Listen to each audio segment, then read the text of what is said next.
हम सोचते हैं कि कभी ना कभी हमारा फर्स्ट नंबर आए या सेकेंड आए, पर कभी कभी थर्ड नंबर भी नहीं आता है।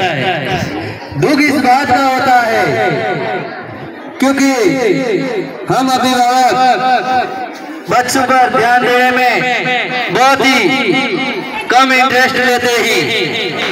हम बच्चों को सारी सुविधा उपलब्ध करवाते हैं पर उन पर समय पर ध्यान नहीं देते हैं। इसी कारण हमारे बच्चे किसी कारणवश कभी इसी के माध्यम से मैं एक आपके सामने एक बातें रखना चाहूंगा जो हमारे बाप दादा कहते थे, जैसी संगत है वैसी लत लगेगी।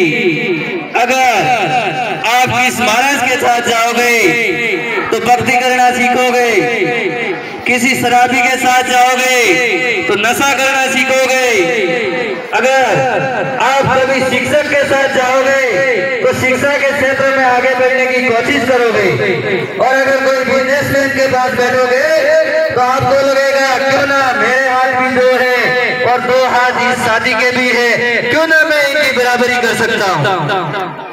इसीलिए हम लोगों को उनके साथ बैठना चाहिए जो हमारी कद्र करता है और हमें आगे तक ले जाने में मदद करता है।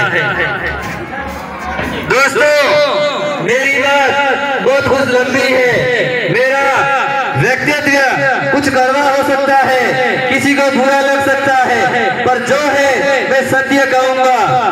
इसीलिए मैं उस महामानव के मार्फत से मैं आपके सामने दो पंक्तियां रखना चाहूंगा।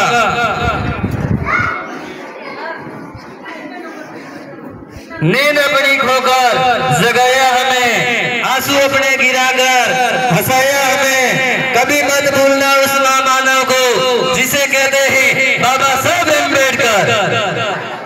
साथियों, उस बाबा साहब का एक दिन ऐसा एक नंबर आया था जिसमें उन्हें एक कॉलेज में इन्विटेशन दिया गया था।